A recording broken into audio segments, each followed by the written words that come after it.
Hello साथियों, नमस्कार। मैं आपका साथी और भाई तेज कुमार शर्मा आज लेकर आया हूँ आपकी अगली वीडियो। और अगली वीडियो है इतिहास, जो आपका आने वाला पेपर है UP triple S C PET 2022। उसमें इतिहास में एक टॉपिक है, उसका है आपका वैदिक संस्कृति। तो वैदिक संस्कृति कहाँ से स्टार्ट होती है, कहाँ तक जाएगी, क्या है, थोड़ा सा एक शॉर्ट वीडियो में आपके सामने ये बात पॉइंट रख रहा हूँ। जैसे आपकी सबसे पहले आती है हमारी वैदिक सभ्यता। तो वैदिक सभ्यता का काल क्या रहा होगा? तो वैदिक सभ्यता का काल हमेशा आपने पढ़ा भी होगा कि ये 1500 से 600 ईस्वी पूर्व वैदिक सभ्यता का काल माना जाता है। उसके बाद इसे भी दो पार्ट में डिवाइड करा है। पहला है ऋग्वेदिक काल, दूसरा है उत्तर वैदिक काल। ऋग्वेदिक काल को 1500 से 1000 और उत्तर वैदिक काल को 1000 से 600 ईस्वी में।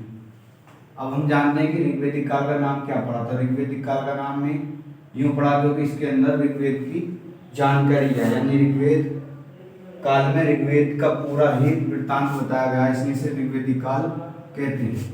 उत्तर वैदिक काल में आपके तीनों वेद आते हैं, क्योंकि हमारे कितने वेद हैं? 4 वेद। कौन कौन से हैं? ऋग्वेद, यजुर्वेद, सामवेद और अथर्ववेद।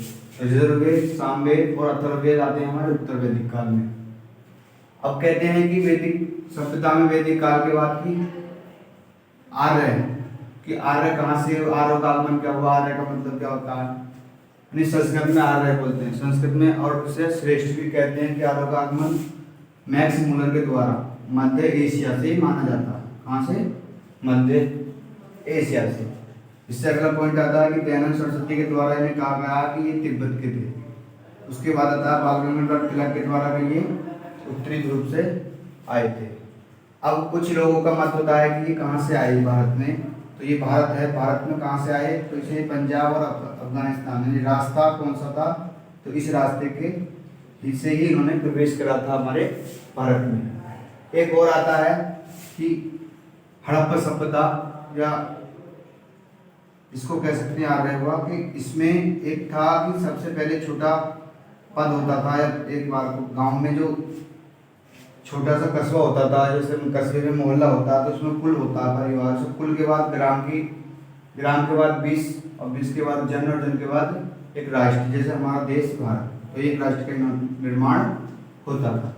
उसके बाद में अब आते हैं हम अगले पॉइंट पर कि सब वेदों के अलग अलग पॉइंट क्या हैं। जैसे सर ऋग्वेद आता है, ऋग्वेद सबसे प्राचीन वेद माना जाता है। इसमें 10 मंडल हैं, 1028 सूक्त हैं और 10,462 ऋचाएं। ऋचाएं का मतलब मंत्र, ये आपके मंत्र हैं।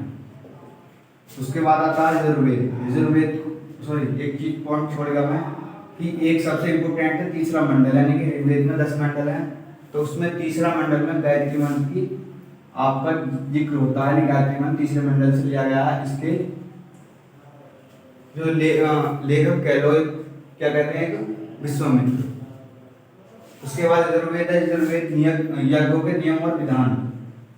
यजुर्वेद में क्या है? यज्ञों के नियम और विधान की बात आती है। सामवेद, साम का मतलब होता है गान, यानी इसे संगीत का जनक माना जाता है। अथर्ववेद एक अथर्वा ऋषि हैं, इनके द्वारा, तो इसमें इन्हें चिकित्सक, तंत्र, मंत्र और वशीकरण का जिक्र आता है। तो ये आपके 4 वेद, चारों वेद की बात बताते हैं। इसके बाद में हमारे नेक्स्ट पॉइंट है, जैसे हमारे वेद कितने हैं? वेद कितने हैं हमारे? 4। कितने वेद हैं हमारे? 4। उसके बाद पुराण कितने हैं? 18। 4 वेद, 18 पुराण। उसके बाद में 108 सूक्त, पुराण 18 हो गए, उपनिषद हो गए हमारे 108। वेदांगों की संख्या कितनी है? 6। अब इसमें कहते हैं कि सबसे पुराना, तो कौन सा पुराण माना जाता है? सबसे पुराना पुराण मत्स्य पुराण माना जाता है।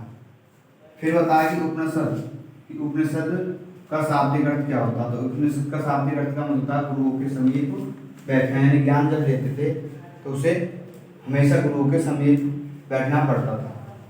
एक पॉइंट और है इसमें कि सत्यमेव जयते क्या होता है? तो सत्यमेव जयते कहाँ से लिया गया है?